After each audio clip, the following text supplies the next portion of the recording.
So most matter is charge neutral, doesn't have a positive or a negative charge, because you have equal numbers of protons and electrons.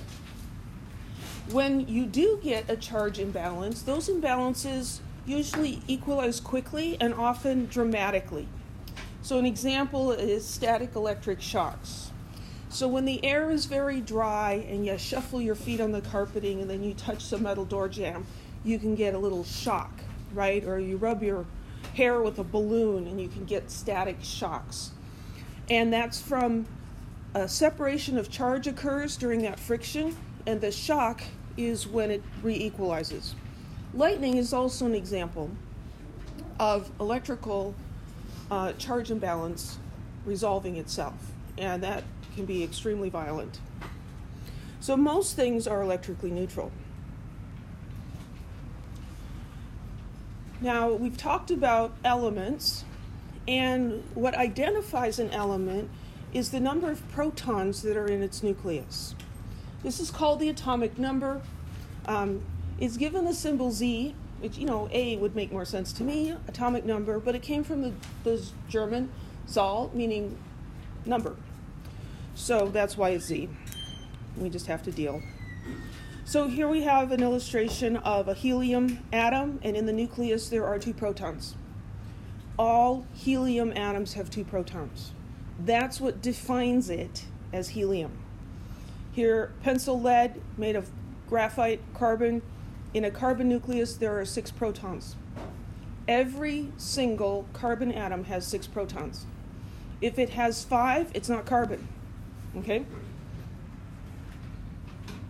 On the periodic table, we have a wealth of information, and we'll learn more and more about what's hiding up there on that chart. So we'll start with the big stuff. So in each of these squares, there's a chemical symbol representing the element. Some charts will give the element name, and then there's another large whole number. That is the atomic number, the number of protons in the nucleus of that atom. So here's helium. It's element number 2. It has 2 protons. There's carbon we just looked at, 6 protons. So any element, if we want to know how many protons are in the nucleus, we just find it on the periodic table, and the number tells us. So each element is identified by a unique atomic number and a unique chemical symbol. So I asked you to memorize a bunch of the symbols, right? We make use of the symbols a lot because it's so much shorter than writing out the full names. So those chemical symbols are going to have 1 or 2 letters. The first letter is always capitalized. The second letter, if there is one, is never capitalized. Many of those symbols come from the first letter or 2 of the element's name, and so some of them are quite simple to remember. So for helium, it's capital H, lowercase e. So the first 2 letters, right? The chemical symbol for carbon is C, the first letter. So those ones aren't too hard. Those are based on the English element names, but some are based on the original Latin names. Some of these elements were discovered a long, long time ago, and they were given Greek or Latin names. So sodium doesn't have an N or an A in its name anywhere, and yet its symbol is Na. And that doesn't seem to make much sense unless you understand that the Latin name is natrium, and then it makes more sense because Na is the first 2 letters of natrium. But we call it sodium now. The element symbols don't change regardless of what language you identify the elements in. So all atoms of a given element have the same number of protons. They do not necessarily have the same number of neutrons. And this was a fine point that needed to be adjusted in Dalton's atomic theory.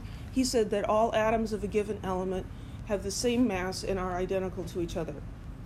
Well, we learned later on that there are slight differences. But all the atoms do have the same number of protons. Some have different numbers of neutrons. So if you have atoms that are of the same element, same number of protons, but differ in the number of neutrons, these are called isotopes. The prefix iso means the same. They're the same element, and yet they're different. So as an example, neon is element 10. All neon atoms have 10 protons. But some have 10 neutrons, some have 11 neutrons, and some have 12 neutrons. And these numbers, 10, 11, and 12 neutrons, are not found on the periodic table anywhere. That information is not up there. Each of these isotopes exists, and because the neutrons and protons are the massive particles, they're going to have slightly different masses. So how are these distributed? Are there equal numbers of all three isotopes, or how does that work? Well, the relative amounts of each different isotope are usually expressed as a percentage, percent natural abundance. And so we'd say, well, the isotope that has 10 neutrons makes up 75% of all the isotopes, and the other one is this and the other one's that. And those amounts are just found experimentally, and we find that no matter where you get the sample of helium from, those percent abundances are quite constant. They're not absolutely constant, but they're pretty constant. So those are called the natural abundance of the isotopes.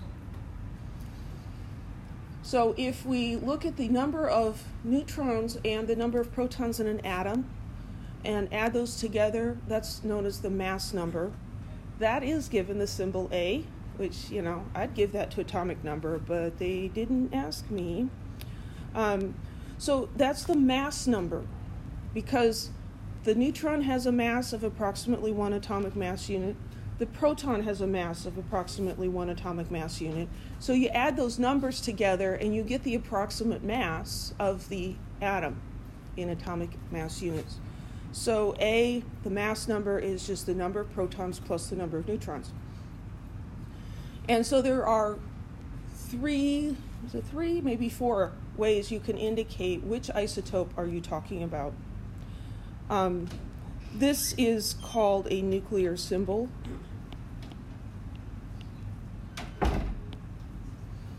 And here we use the chemical symbol, the 1 or 2 letter abbreviation. And then there's a stacked superscript and subscript to the left of that. The number on top is the mass number, and the number underneath is the atomic number. So those 3 isotopes of neon could be represented like this. I used to have a hard time remembering which one goes on the top. Is it the big number or the small number? And then I realized that these are stacked up so I could subtract them. If I take 20 minus 10, that's equal to 10. This is the number of protons. This gives me the number of neutrons. So the mass number is on top, and the number of protons is on the bottom. Each of these elements is neon. They each have 10 protons.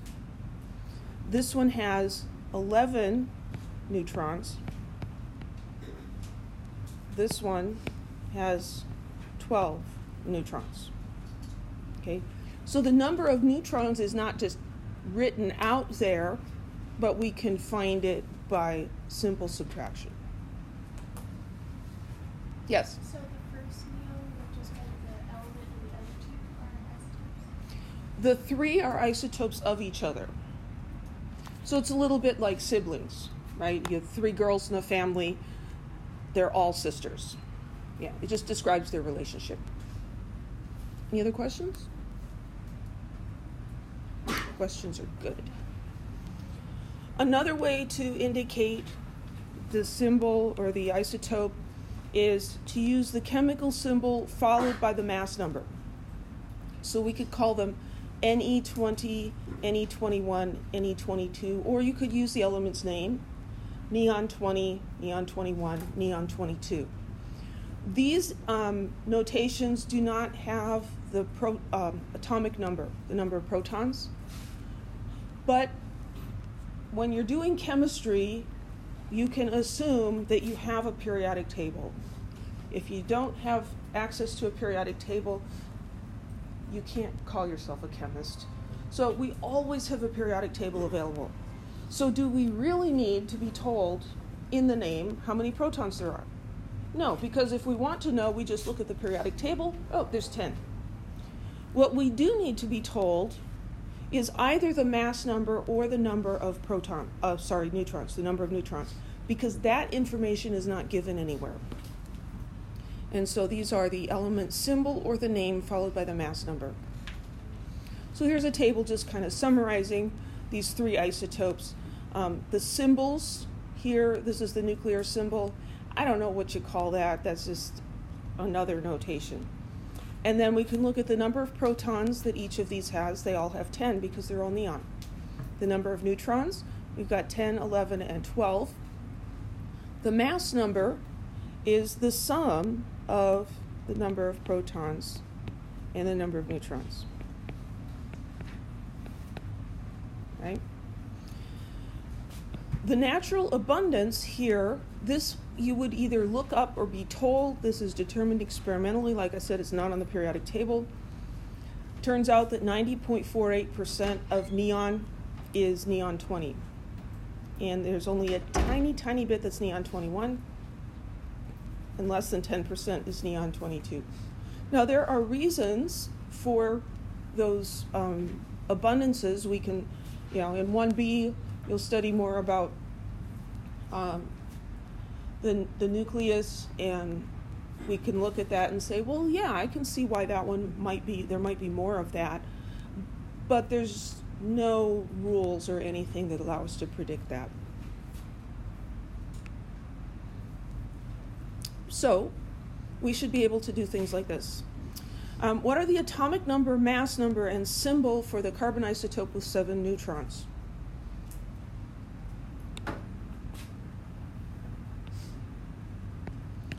Well, first of all, the atomic number, Z, what does the atomic number tell us? How many protons? So how do we figure out how many protons that carbon has? We look at the periodic table. Here we have carbon. How many protons? 6. So our atomic number is equal to 6.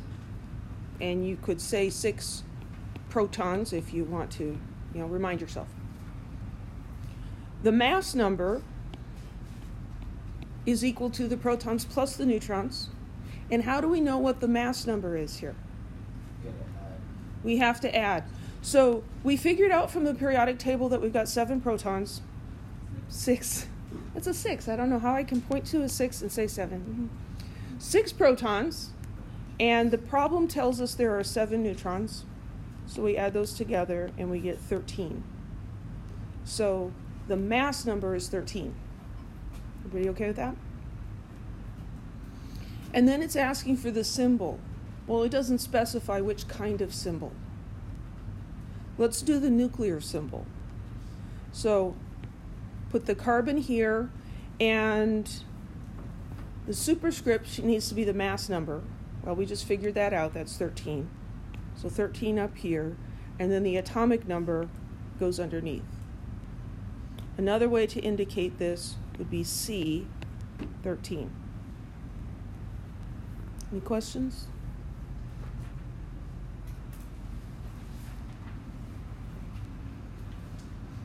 Part B, how many protons and neutrons are present in an atom of this?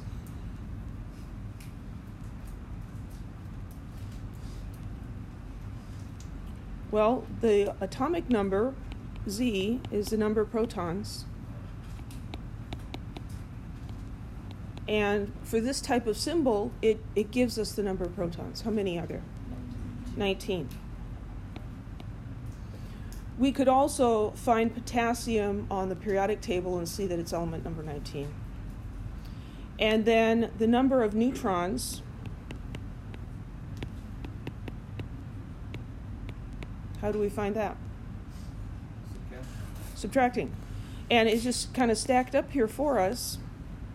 Let me get that word out of the way. Oh, let's just start that over. So 39 minus 19 is 20, right? So 20 neutrons. Okay? So The homework for this often takes the form of a table, and it'll give you some element symbols, and it'll give you some numbers of protons or numbers of neutrons, and make you fill the rest of the stuff in, because they're related to each other, okay? Well, that's protons and neutrons. What about the electrons? In a neutral atom, the number of electrons is equal to the number of protons, because the protons are the positive 1 charges and the electrons are the negative 1 charges. Atoms are neutral, and so they must have equal numbers of protons and electrons. The nucleus of an atom never changes in a chemical reaction. So the number of protons stays the same, the number of neutrons stays the same. The electrons are on the outside. I think of the nucleus as sort of being the soul of the atom, and the electrons are more like its outward appearance, right? You can change what you look like on the outside, but you can't change who you are, right? So we can change the number of electrons. During chemical changes, atoms can gain or lose electrons, and when they do so, they acquire a charge because they no longer have equal numbers of positive and negative charges. And so these charged particles are called ions. So as an example here, we've got a sodium atom. A sodium atom can lose an electron, and then we'll get a sodium ion plus an electron, so they've separated. We could have a fluorine atom gain an electron, and that will become a fluorine ion. So the ion has a charge. Positively charged ions are called cations, and negatively charged ions are anions. I didn't get around to getting this into the slides yet. There's a cute meme that shows a cat and a paw, and it says cations are positive, right? They've got paws, so if that helps you remember. And it's cation, not cation, which I guess could be short for vacation, but no, it's cation and anion. Anion sounds like a mispronounced onion, so I'm not going to use those mispronunciations. And then the charges. So the ion charges are written as a superscript following the number. And they're in the same position that an exponent would be in math. And so, but we write them a little bit differently. We don't want them to be mistaken for exponents. So unlike exponents, we always write the charge. So there will always be a positive or a negative sign. If there is a charge of more than 1, then we'll put the number. Otherwise, we just leave the 1 off. So like the calcium ion has lost 2 electrons, and so its charge is 2+. Oxygen ion gains 2 electrons, has a charge of 2-. If we were doing powers, exponents, we might say x squared or x to the -2. So in math, we don't put the sign if it's positive, and if it's negative, we put the negative sign first. So these are variables raised to the power of 2 or -2. These are ion symbols. It's an element, an atom that has gained or lost electrons. Okay, and we'll find throughout the semester that chemists often don't write the number 1. So here for F, we don't write F1- or F-1. I kind of think it's like, well, if we got the minus sign there. If it was something other than 1, we'd write that number. And if it was 0, we wouldn't have the sign. So why do we need to write the 1? We'll just leave the 1 off.